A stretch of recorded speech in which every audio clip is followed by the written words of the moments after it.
بھیجیں کہ یہ درس دیا جائے. اور پھر یہاں تک اب لکھا. اب یہاں تو صورتحال یہ ہے کہ کوئی کہتا ہے کہ ہم کاڑے لفظ نہیں مانتے, ہم تو فلاں لفظ پڑے ہوئے ہیں. کوئی کہتا ہے علم و بس کریو یار, کوئی کچھ کہتا ہے, کوئی کچھ کہہ رہا ہے. تو مجدد الفسانی رحمت اللہ علیہ نے تو یہ یعنی سارا سلیبس دے کر پھر آگے آپ یہ فرماتے ہیں, یہ حصہ چہارم مکتوبات شریف فرماتے ہیں این جا قول امام ابی حنیفہ و امام ابی یوسف و امام محمد معتبر است, نہ عمل ابی بکر شبلی و ابی حسن نوری. یہ بعد والے 2 عظیم ولیوں کے نام ہیں اور پہلے 3 عظیم فقہا کے نام ہیں. حالانکہ وہ بھی ولی ہیں لیکن عرف عام ان کو فقیہ سمجھا جاتا ہے, مفتی سمجھا جاتا ہے. تو مجدد صاحب نے لکھا کہ حلال و حرام والے مسئلے میں صوفیوں کے قول نہیں چلیں گے, فقہا کے قول چلیں گے. صوفی اپنی جگہ صوفی ہیں, اپنی جگہ ان کی شان بڑی ہے, اپنی جگہ ان کی کرامتیں بڑی ہیں, مگر جب بات فتوے کی ہوگی, بات شریعت بیان کرنے کی ہوگی, تو پھر ان کی بات کو نہیں لیا جائے گا. کہتے ہیں کہ این جا قول امام ابی حنیفہ و امام ابی یوسف و امام محمد معتبر است. تو یعنی کتنے اب صورتحال ہیں. وہ کہتے ہیں کہ جی ہم سید ہوتے ہیں, یہ ابو حنیفہ کون ہوتا ہے, کوئی کہتا ہے ہم فلاں ہوتے ہیں, یہ امام ابو یوسف کون ہوتا ہے. تو شریعت مطہرہ کے اندر یہ بات طے شدہ ہے کہ شرف علم شرف نسب سے زیادہ ہے. یہ اہل سنت و جماعت کا 14 صدیوں میں متفقن علیہ مسلک رہا ہے. تو اس بنیاد پر صوفیاء کا درجہ ہے اور صلحاء کا درجہ ہے, سب کا درجہ ہے. مگر شریعت مطہرہ جنہوں نے بیان کی اس کے مطابق پھر یہ بات رہے گی تو خانقاہ چلے گی اپنے اصل کردار کے ساتھ. خانقاہ کا جو پھر اثرات مرتب ہوں گے, پھر دین کی حفاظت ہوگی, تحفظ ہوگا. اور اگر ان چیزوں کو ترک کر دیا جائے گا, اصول کو ترک کر دیا جائے گا, تو پھر کچھ نہیں بچے گا. اب دیکھو جن لوگوں نے ہمارے نظام کو ترک کیا, ہمارے تربیت کے طریقے کو ترک کیا اور علیحدہ ایک سسٹم بنایا, وہ نظام ہے جس طرح مثلا سعودی عرب کا ہے یا اس سے ملتا جلتا, بالآخر وہ آج آ کے مجبور ہوئے. یعنی جس وقت ان کے شاگرد داعش بنے, جب ان کے شاگرد انہوں نے خود کش دھماکے کیے, جب ان کے نائر نجیدی نامی بندے نے مسجد نبوی شریف کے دروازے پر دھماکہ کر دیا چند سال پہلے رمضان المبارک میں, تو پھر انہوں نے اس پر سروے کیا کہ یہ ہمارے پڑے ہوئے یہ ہماری مانتے کیوں نہیں. یعنی یہ اب جو داعش کا فتویٰ ہے کہ مثلا سعودی حکومت مرتدوں کی حکومت ہے اور امام حرم جو ہے یہ مرتد ہے, یا خادم الحرمین پر کفر کا فتویٰ ہے, یا سرکار یہ بینک لوٹ لینے چاہیے سعودی عرب کے, یہ سارے فتوے داعش نے دیے ہوئے ہیں. اور وہ ہیں کون؟ وہ انہی کے مکاتب کے پڑے ہوئے ہیں, ان کو کسی اور نے تو نہیں پڑھایا, وہ بریلوی تو نہیں ہیں, وہ ان کے ہی پڑے ہوئے ہیں. اور پھر اب آیات اور احادیث پیش کر کے ان کو جھوٹا کہہ رہے ہیں کہ ڈائریکٹ استدلال کرنے کی بنیاد پر. تو انہوں نے اپنے کالم لکھے اس سلسلہ میں اجلاس میں کہ ایسا کیوں ہوا, تو اس پر انہوں نے لکھنا پڑا کہ ہم نے امام ابو حنیفہ رحمۃ اللہ علیہ جیسے فقہا کو چھوڑ کے ڈائریکٹ استدلال کیا کہ ان کی نہج کی ضرورت نہیں, وہ صوفیاء کے طریقے کی ضرورت نہیں. تو یہ خود اب ڈائریکٹ ہو گئے, ہم سے بھی آگے, ہمیں بھی چھوڑ گئے ہیں. تو اس طرح یعنی وہ بھی بند گلی میں بند ہوئے, اور ادھر کے اگر یہ چھوڑیں گے اس طریقے کو تو اس میں بھی تشیع آئے گا, اور جس طرح کے رفض جو ہے وہ فنکار رہا ہے. تو یہ صورتحال ہے جس کے پیش نظر یعنی خانقاہ کا جو ہمارا شعبہ ہے, ہماری یعنی اہل سنت و جماعت کے وہ قلعے ہیں, اہل سنت و جماعت کی جو نذرانے ہیں, فنڈز ہیں, ان کا وہ بہت بڑا مصرف ہے. وہاں سے رجال تیار ہونے چاہیے, وہاں سے ہزاروں لاکھوں لوگ اس دین کی سربلندی کے لیے وہ متحرک ہونے چاہیے، لیکن چونکہ اخراجات سارے وہاں ہو رہے ہیں، لیکن وہاں جہاں سے لوگ نکل رہے ہیں تیاروں کے دین کے لیے انہیں خراج تحسین ہے، مگر جو نکل رہے اکثر جگہوں سے وہ رفض کے پیروکار نکل رہے ہیں، یا پھر وہ کتے اور اونٹ اور جو ہے وہ ریچھ لڑانے والے یہ لوگ نکل رہے ہیں۔ وہ ذمہ داری نہیں دین محمد صلی اللہ علیہ وسلم کے بن رہے، ان کو پتہ ہی نہیں کہ بعد علیہ السلام و غریبہ و سیود و غریبہ فتوب علی الغربہ، کہ جس دین کے لیے رسول پاک صلی اللہ علیہ وسلم نے خود پتھر برداشت کیے اور پیکر مقدس کا خون پیشانی سے نکل کر نیچے قدموں تک پہنچا، وہ دین بے وطن ہوا ہے، وہ دین بے گھر ہوا ہے، وہ دین غریب الوطن ہے۔ اس دین کو اب وطن اور گھر دینے کی ضرورت ہے۔ وہ جو اکثر جگہوں سے لوگ تیار ہو کے نکل رہے ہیں، یعنی وہی تیار جو ان کی فکر ہے، ایک دنیا داری، ایک ہوس پرستی، ایک یہ صورتحال۔ تو اس بنیاد پر ہمارے بڑے قلعے جہاں پر ایسی صورتحال ہے، تو یہ کتنا فکری نقصان ہے ہمارے مسلک کا، اور کس قدر یعنی یہ جو بہت زیادہ مسلک کو غیروں کی طرف سے دبایا جا رہا ہے، اس میں ان لوگوں کا بڑا دخل ہے کہ جنہوں نے جہاں سے شیر تیار کرنے تھے وہاں انہوں نے لومڑیوں کا کاروبار کر رکھا ہے، اور جہاں انہوں نے آنکھوں والے کہ جو دیکھیں کہ چوری کہاں سے ہو رہی ہے، وہاں انہوں نے نابینے بنانے کا دھندا شروع کیا ہوا ہے، اور جو جاتا اس کی آنکھیں نکال رہے ہیں اور اس کو اندھوں کے دیس میں داخل کر رہے ہیں۔ تو اس بنیاد پر حضرت مجدد الفسانی رحمۃ اللہ علیہ آپ کا یہ فیصلہ کن مکتوب بھی سب پیران طریقت کے لحاظ سے اپنے لیے بھی سب کے لیے بھی پیش کرنا چاہتا ہوں۔ یہ آپ کا قول ہے جلد نمبر 2 میں، جلد نمبر 2 مکتوبات شریف صفحہ نمبر 58، حصہ ششم، دفتر دوم۔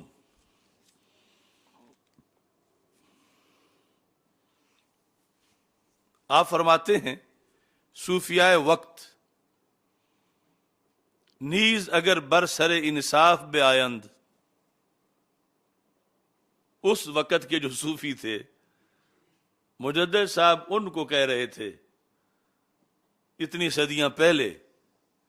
صوفیاء وقت نیز اگر برسر انصاف بے آیند، کہ وقت کے صوفی اگر انصاف کریں، اس وقت کے صوفی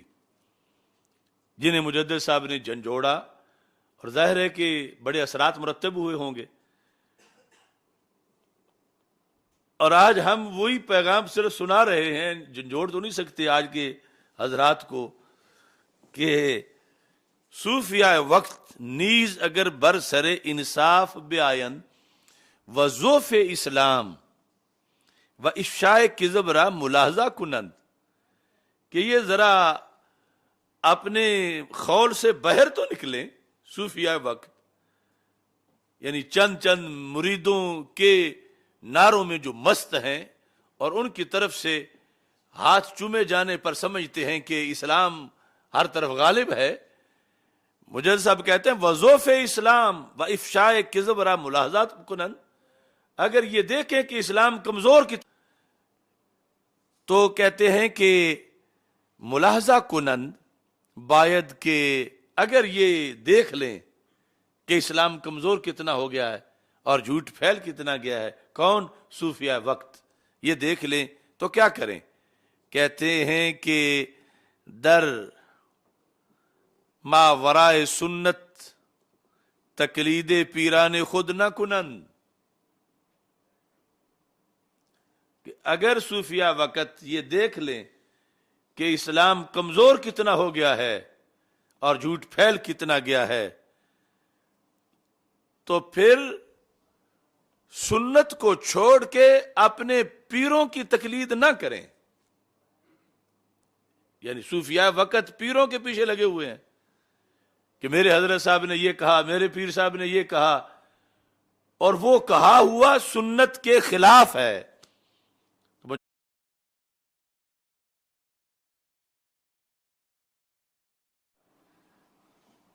یعنی جن باتوں کا دین سے کوئی تعلق نہیں اور گھڑے ہوئے کام ہیں وہ انہوں نے رائج کیے ہوئے ہیں. اگر انہیں پتہ چل جائے کہ اسلام کمزور کتنا ہو چکا ہے اور جھوٹ پھیل کتنا چکا ہے تو پھر یہ کیا کریں؟ اتباع سنت البتہ منجی است. آپ فرماتے ہیں کہ سنت پہ عمل کرو گے تو نجات ملے گی. سنت پہ یعنی کئی درباروں پہ کئی رسم و رواج بنے ہوئے ہیں، فرمایا ان کو لے کے چل رہے ہیں اور بہانہ بناتے ہیں کہ ہمارے بزرگوں کا یہ عمل ہے، بزرگوں کا. تو آپ نے فرمایا کہ سنت کو مقدم کرو. اتباع سنت البتہ منجی است و مثمر خیرات و برکات، کہ اس سے خیرات و برکات جو ہیں اس کا ثمر ملے گا. در تقلید غیر سنت خطر در خطر است، اور سنت چھوڑ کے کسی اور چیز کی تقلید جو ہے اس میں خطرہ ہی خطرہ ہے. اور فرماتے ہیں اپنا طریقہ بیان کرتے ہوئے وما علی الرسول الا البلاغ، کہتے ہیں پیرانے مارا حضرت حق سبحانہ و تعالی از ما جزائے خیر دہد، ہمارے پیروں کو اللہ ہماری طرف سے جزائے خیر دے کہ ما و پسماندگان را باتیان امور مبتدا دلالت نہ کردن و بتقلید خود ہا در ظلمات مہلکہ نینداختن و جز بمطابت سنت راہ نمودن. کہا ہمارے پیروں کو رب بہترین جزا دے کہ انہوں نے ہمیں اپنی تقلید کا حکم نہیں دیا، قرآن و سنت پر چلنے کا حکم دیا. باتیان امور مبتدا دلالت نہ کردان و بتقلید خود ہا، اپنی تقلید کا نہیں کہا کہ تم نے ہمارے پیچھے چلنا ہے. در ظلمات مول کا نینداختن، برے کاموں میں ہمیں انہوں نے نہیں ڈالا. ظاہر ہے کہ جو سچے کام ہیں تو وہ جس طرح ہم نے خود تقلید کے موضوع پر بتایا ہے اور اچھوں کے پیچھے چلنے میں اچھائی ہے، لیکن یہ ہے کہ یہ اصول رکھا ہے مریدوں کے سامنے کہ تم نے یہ دیکھنا ہے کہ قرآن کیا کہتا ہے، سنت کا حکم کیا ہے، تو تم نے اس چیز کو مقدم کرنا ہے. یعنی ایک چیز سرکار فرما گئے ہیں، وہ چیز منتظر ہے کہ اس پہ عمل ہو، اس پہ کوئی کرتا نہیں. اور دوسرا پیر صاحب نے کچھ کہا تھا، اس پہ سارے ڈٹ گئے ہیں کہ ویسے ہی کرنا جیسے پیر صاحب نے کہا ہے، اور سرکار کے کلمے کا کوئی دھیان نہیں، سرکار کی شریعت کا کوئی دھیان نہیں. تو مجدد صاحب جو ہیں وہ فرماتے ہیں وجز بمطابت سنت راہ نمودن، کہ ہمارے پیروں نے ہمیں سوائے سنت کی پیروی کی کوئی رستہ نہیں دکھایا. وغیر از اتباع صاحب شریعت علیہ وعلی آلہ الصلاۃ والسلام والتحیہ، وغیر از عمل بعظیمت ہدایت نہ فرمودن، کہ ہمارے پیروں نے تو ہمیں سارے بدعات جو ہیں ترک رکھنے کا حکم دیا اور کہا کہ وہی جو سنت میں ہے اس پر عمل کرو. کہتے ہیں لا جرم کارخانہ این بزرگواراں بلند آمد، کہ ہمارے جو پیر ہیں ان کا کارخانہ جو ہے اس نے ترقی پائی. یعنی انہوں نے چونکہ سنت کی طرف لوگوں کو متوجہ کیا اور سنت کا پیغام لوگوں کے سامنے پیش کیا. تو اس طرح یہ طویل ترین ایک سلسلہ ہے کہ خانقاہی نظام کے اندر کیا کیا اصلاح ہو. اور یہ کہ اس وقت کا جو سب سے بڑا فتنہ ہے وہ ہے تصوف میں تشیع کی آمیزش، محبت اہل بیت رضی اللہ تعالی عنہم کی آڑ بنا کر درباروں پہ ویسے روافض کے جھنڈے لگائے جاتے ہیں، پھر وہی سارے سلسلے ہو جاتے ہیں، پھر سجادہ نشینوں کے رشتے بیٹیوں کے ان روافض کے ساتھ، اور اس طرح جا کے بڑی بڑی خانقاہوں پہ پھر وہی دھندا جو ہے وہ شروع ہو جاتا ہے. یہاں پر یہ الاجوبۃ العراقیہ علی الاسئلۃ اللاہوریہ، یہ جو کتاب ہے میں کئی بار پیش کر چکا ہوں، لاہوری سوالوں کے عراقی جواب. الاجوبۃ العراقیہ علی الاسئلۃ اللاہوریہ. تو یہ لاہور میں اس وقت یہ کتاب جو ہے یہ لکھی ہے امام آلوسی نے. امام آلوسی جن کی وفات ہے 1270 ہجری. تو 1270 ہجری سے پہلے لاہور سے ایک استفتاء بھیجا گیا تھا بغداد شریف میں، بغداد شریف کے سجادہ نشین صاحب کے پاس. اور سجادہ نشین صاحب نے پھر یہ کتاب لکھوائی تھی امام آلوسی سے کہ لوگ پریشان ہیں کہ رفض داخل ہو رہا ہے سنیوں میں تصوف کے ذریعے سے، تو ان کا جواب دو تاکہ خانقاہوں کے اندر پہرا لگایا جائے رفض پر. تو آج پھر وہی صورتحال ہے کہ رفض جو ہے وہ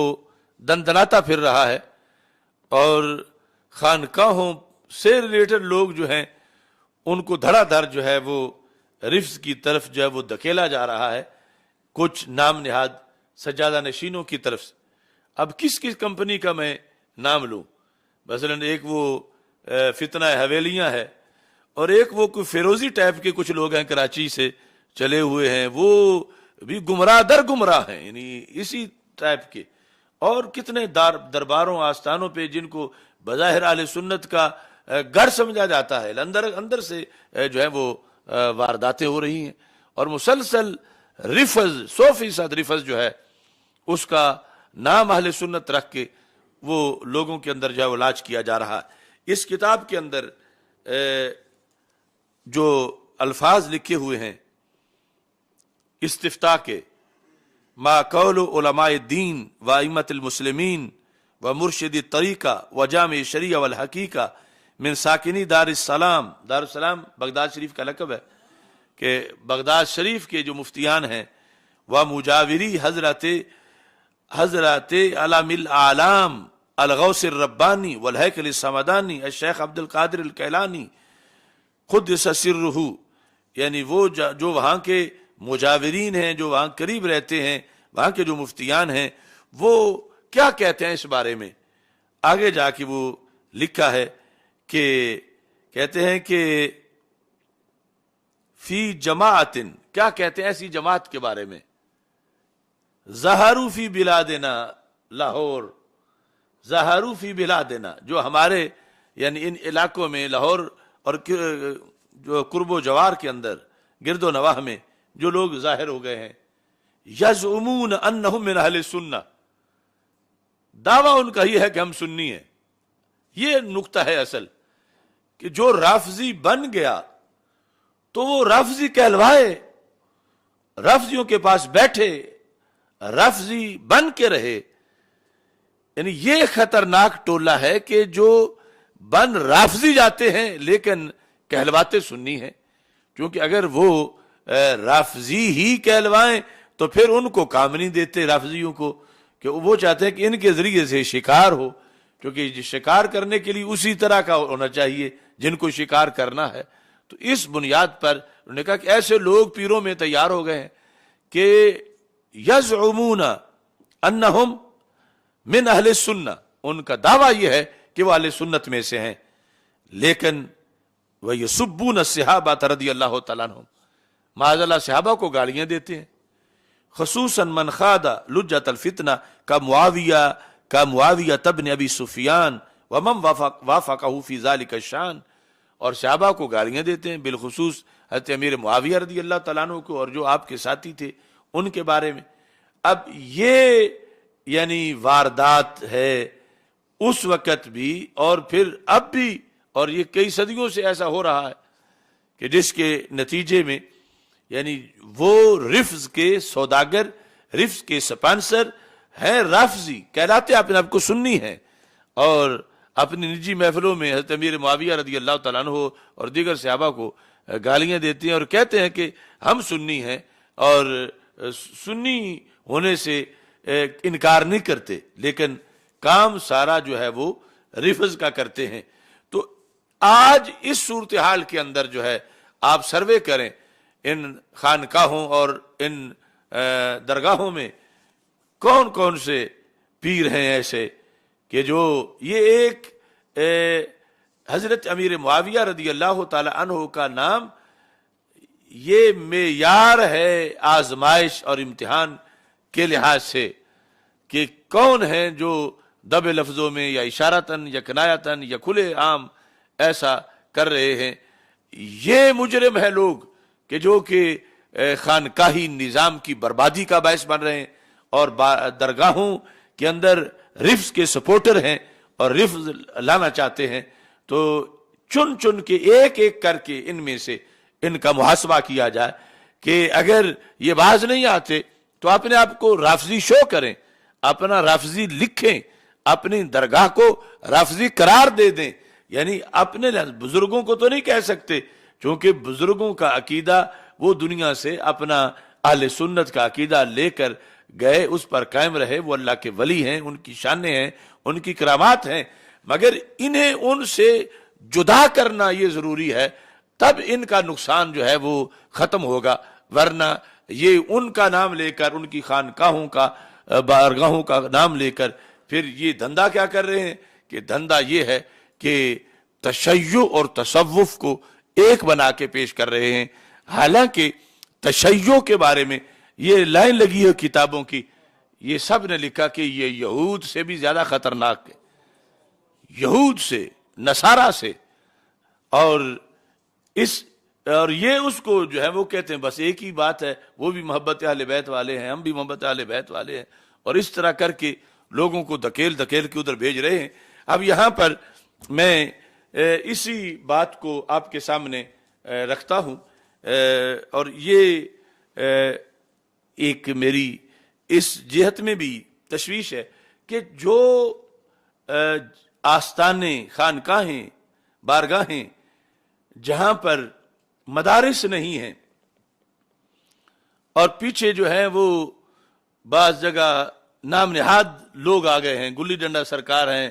کتے ریچھ کی لڑائی والے ہیں کڑے، اور یہ وہ صورتحال ہے، وہ تو بہت زیادہ مسئلہ خراب ہے۔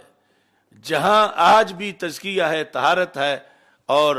حق عقیدہ ہے، انہیں کروڑوں سلام ہو، اور کچھ جگہیں ایسی ہیں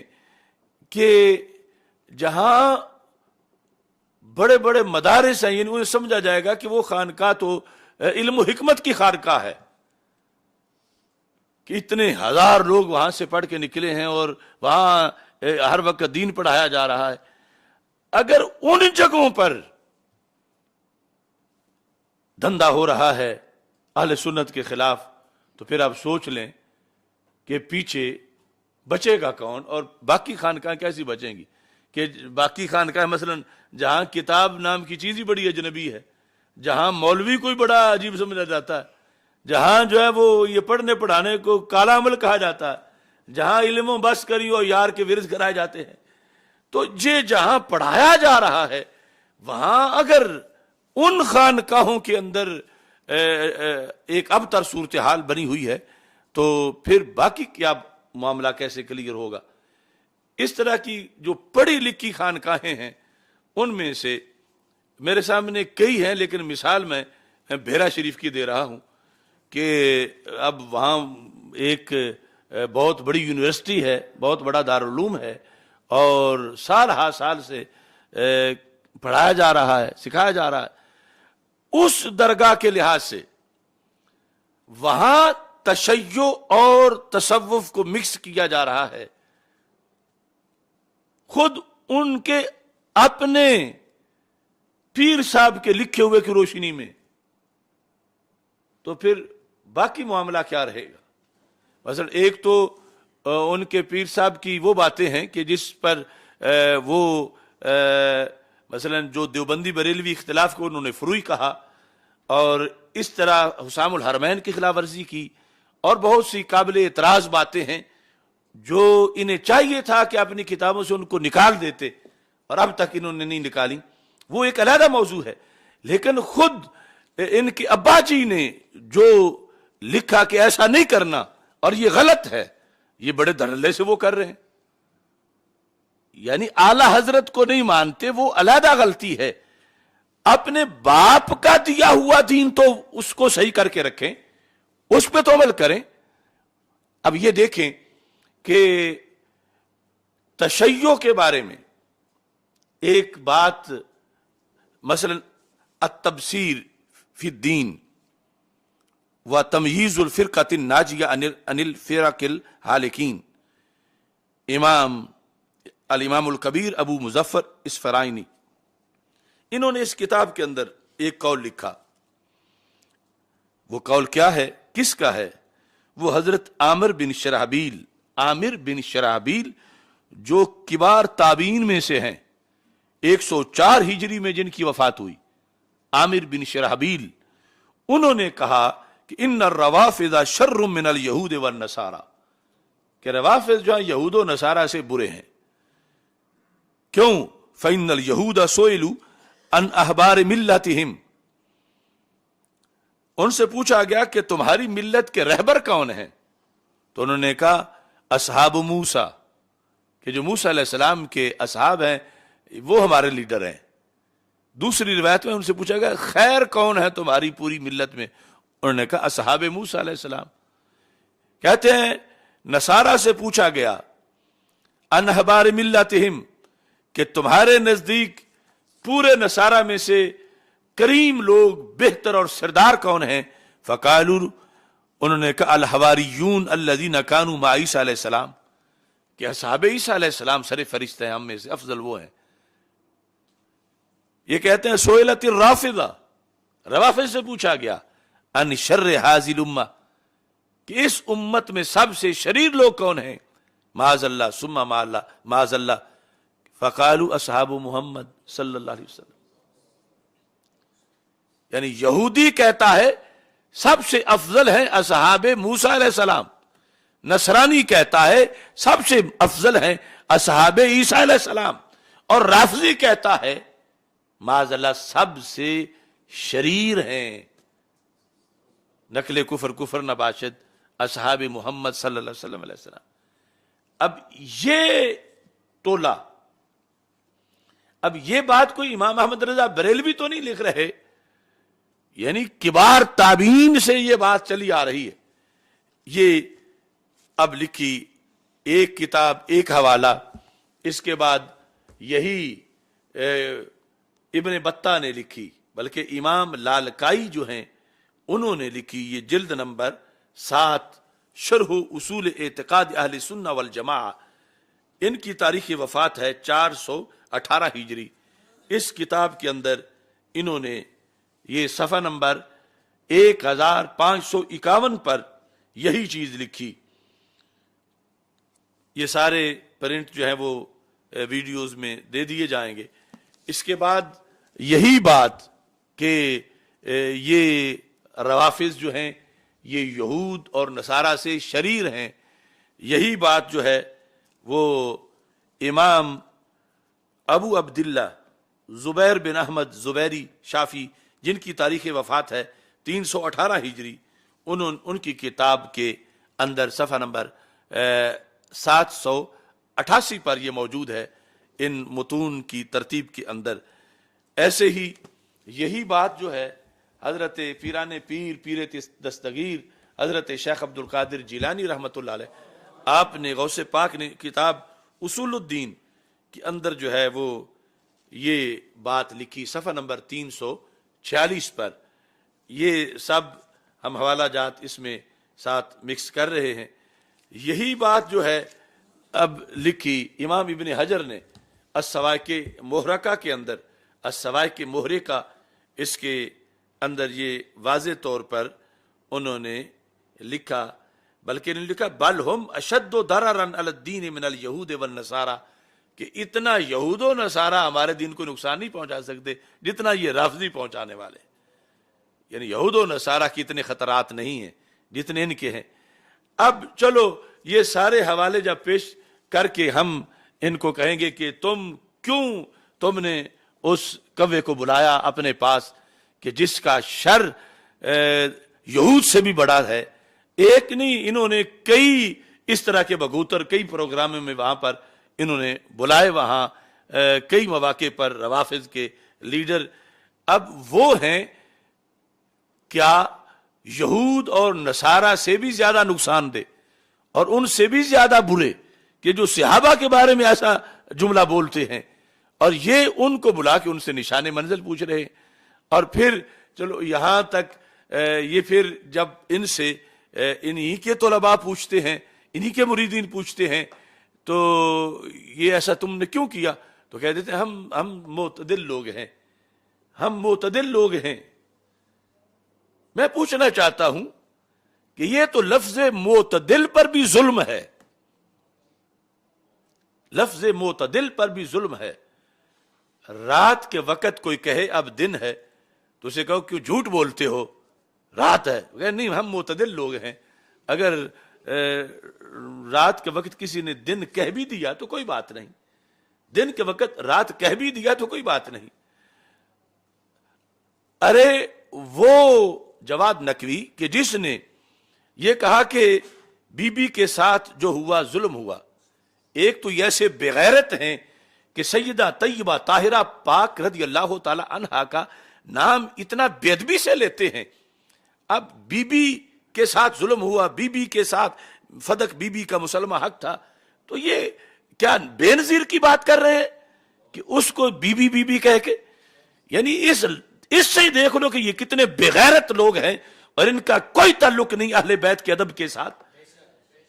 یہ بی بی کے ساتھ کس کا ذکر کیا جاتا ہے اس انداز میں، اور وہ بھونکا جو ہے یہ کہہ کر کہتا ہے کہ بی بی کا مسلمہ حق تھا جو رسول اللہ صلی اللہ علیہ وسلم نے عطا کیا تھا وہ لے لیا گیا، اور بی بی کے ساتھ یہ ایک رویہ اپنایا گیا، بی بی سے حق چھین لیا گیا۔ کس نے چھینا، کس نے ظلم کیا؟ اس کو بلا کر تو یہ اپنے ابے کی کتاب سے ہی اس کو سمجھا دیتے، یعنی یہ ہے ضیاء النبی صلی اللہ علیہ وسلم۔ اس ضیاء النبی کے اندر وہ کہتا ہے کہ ضیاء النبی میں یہ پہلے چونکہ میں تفصیلاً پیش کر چکا ہوں، حضرت صدیق اکبر اور فاروق اعظم رضی اللہ تعالیٰ عنہما کا یہ عمل حقیقت میں ارشاد خداوندی کی تعمیل تھی، یعنی فدق نہ دینا، اور سنت نبوی کی صحیح معنوں میں اطاعت تھی، اور ان حضرات پر کسی قسم کا الزام و اتہام وارد نہیں ہو سکتا، بلکہ وہ لائق صد تبریک و تحسین تھے کہ انہوں نے ہر قسم کے دباؤ کا مقابلہ کیا، لیکن فرمان الہی اور سنت محمدی سے سرے منہ انحراف نہ کیا۔ ہاں اگر وہ ایسا نہ کرتے تو وہ قابل سرزنش ہوتے، اگر فدق دیتے تو پھر قابل سرزنش ہوتے، بلکہ اس وقت کا زندہ اور بیدار معاشرہ احکام الہی اور سنت نبوی کی اس خلاف ورزی کو کس کو کہ اگر دے دیتے، اس خلاف ورزی کو ہرگز برداشت نہ کرتا۔ لیکن ہمارے ہاں تو الٹی گنگا بہ رہی ہے۔ اب اگلے جملے کس کے بارے میں کرم شاہ نے لکھے کہ تنقید کے تیروں سے ان مردان پاک سرشت کو گھائل کیا جا رہا ہے جنہوں نے عہد وفا کو نبھایا۔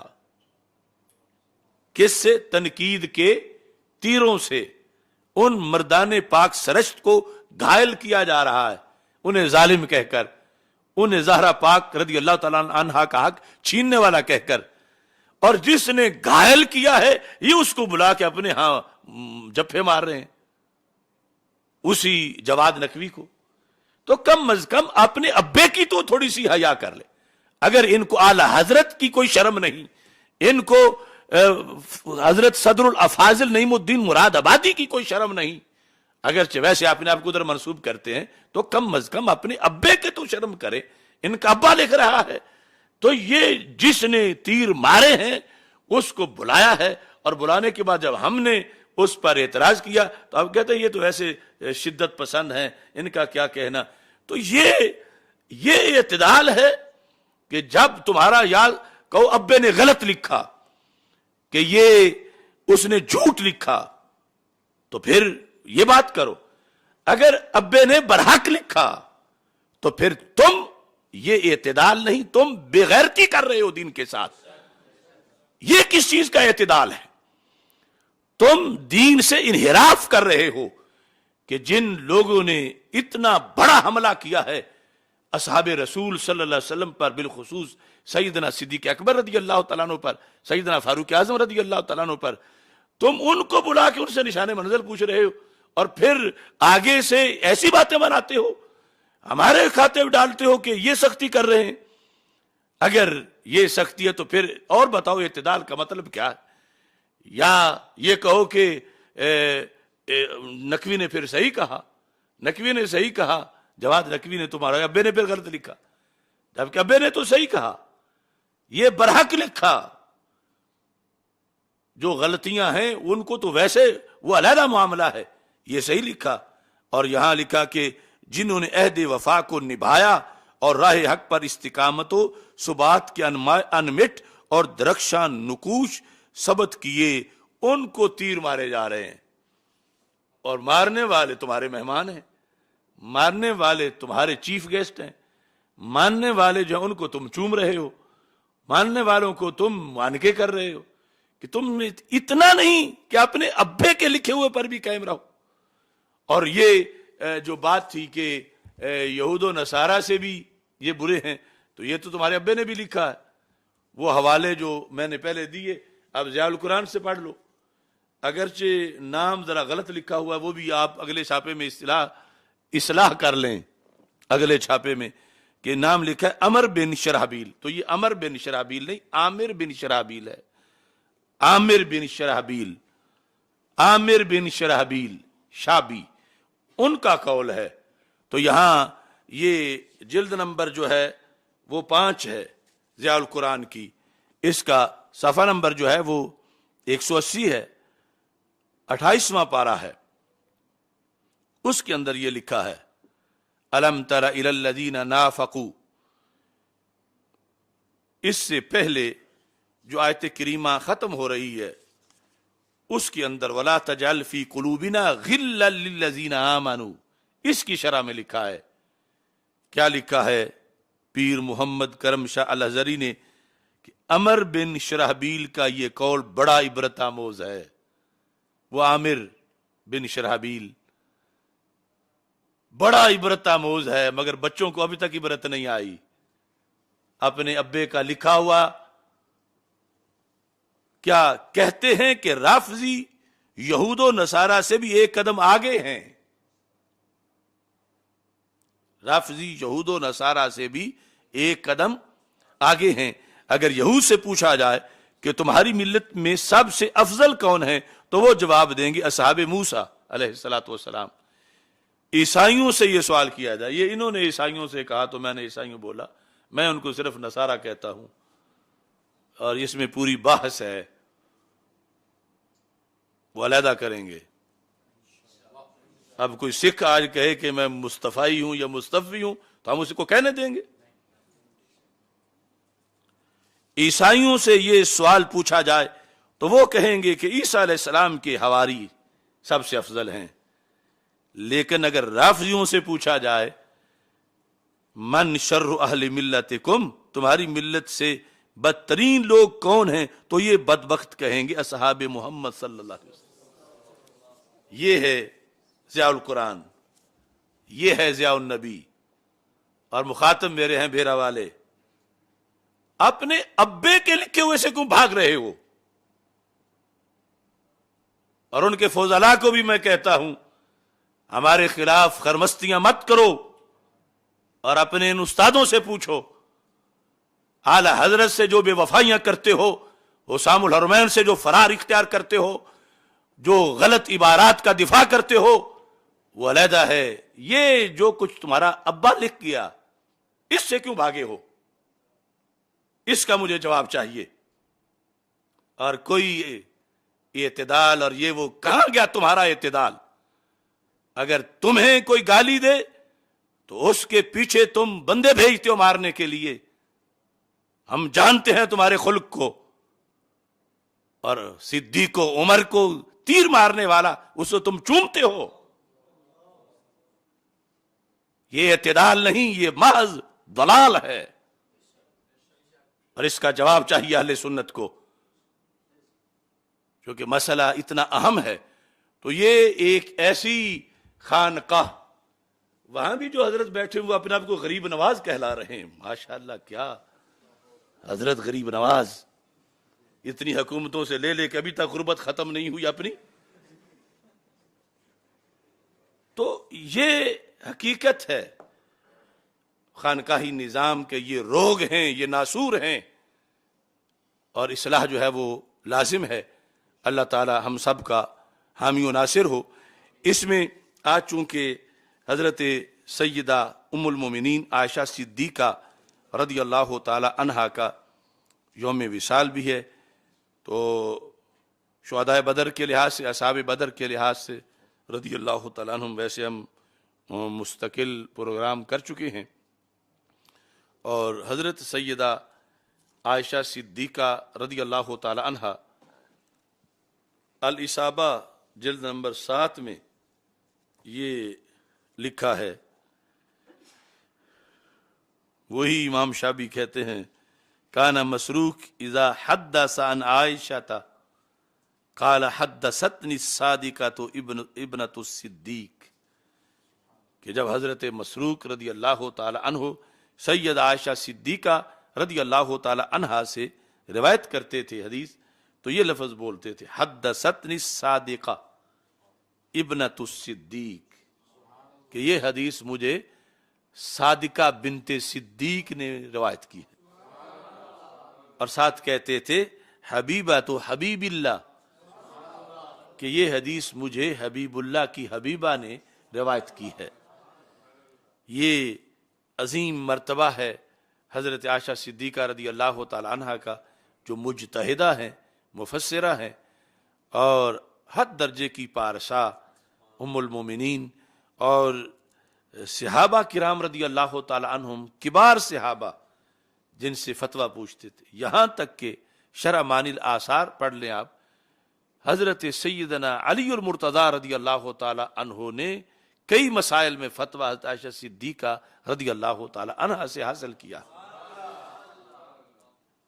میں اس موقع پر یہی خراج تحسین پیش کرتے ہوئے بات ختم کر رہا ہوں. لازمی ہے مومنوں پر احترام عائشہ، ایمان والوں پر، گندے کالے منافقوں کی بات نہیں کر رہا، عافیت ان کی بھی اسی میں ہے. لازمی ہے مومنوں پر احترام عائشہ، قدسیوں سے جا کے پوچھو کچھ مقام عائشہ رضی اللہ تعالیٰ عنہ. لازمی ہے مومنوں پر احترام عائشہ، قدسیوں سے جا کے پوچھو کچھ مقام عائشہ. راحت جان نبی وہ مومنوں کی نیک ماں، آستان مصطفیٰ سے ہے دوام عائشہ. راحت جان نبی وہ مومنوں کی نیک ماں، آستان مصطفیٰ سے ہے دوام عائشہ. کیا ہی غیرت ہے نبی کی شان و عظمت کے طفیل، کیا ہی غیرت ہے نبی کی شان و عظمت کے طفیل. محکم تنزیل میں ہے انتقام عائشہ، کیا ہی غیرت ہے نبی کی شان و عظمت کے طفیل. محکم تنزیل میں ہے انتقام عائشہ. اللہ تبارک و تعالی آپ کے مرکز پر نور پر کروڑوں رحمت نازل فرمائے. وآخر دعوایا ان الحمد للہ رب العالمین. الحمد للہ رب العالمین والعاقبۃ للمتقین والصلاۃ والسلام علی رسولہ الکریم. اللہم احفظنا بالاسلام قائمین واحفظنا بالاسلام قائدین واحفظنا بالاسلام راقدین ولا تشمت بنا الاعداء والحاسدین. یا الہ العالمین، رسول اکرم صلی اللہ علیہ وسلم کے عظیم مرتبہ کے طفیل، ہمارے اس درس کو اپنے دربار میں قبول فرما. یا اللہ، مفتی شہزاد نقشبندی صاحب کی والدہ محترمہ مرحومہ جن کا آج وصال ہوا، ان کو فردوس میں بلند مقام عطا فرما. تلمیذ حافظ الحدیث مرکزی جامعہ محمدیہ نوریہ رضویہ بکی شریف کے عظیم فاضل حضرت مولانا غلام رسول جلالی صاحب بھمبر والے، یا اللہ ان کے درجات کو بلند فرما. یا اللہ ان کے مرکز پر رحمتوں کا نزول فرما. محمد رضوان اکرم جلالی صاحب کی نانی صاحبہ کو شفاء کاملہ عاجلہ عطا فرما. یا الہ العالمین، محمد سبحان جلالی صاحب کو شفاء کاملہ عاجلہ عطا فرما. یا الہ العالمین نبی اکرم صلی اللہ علیہ وسلم کے عظیم مرتبہ کے استفیل سب کی دلی نیک تمنائیں پوری فرما، وصلی اللہ تعالی علی حبیبہ خیر خلقہ سید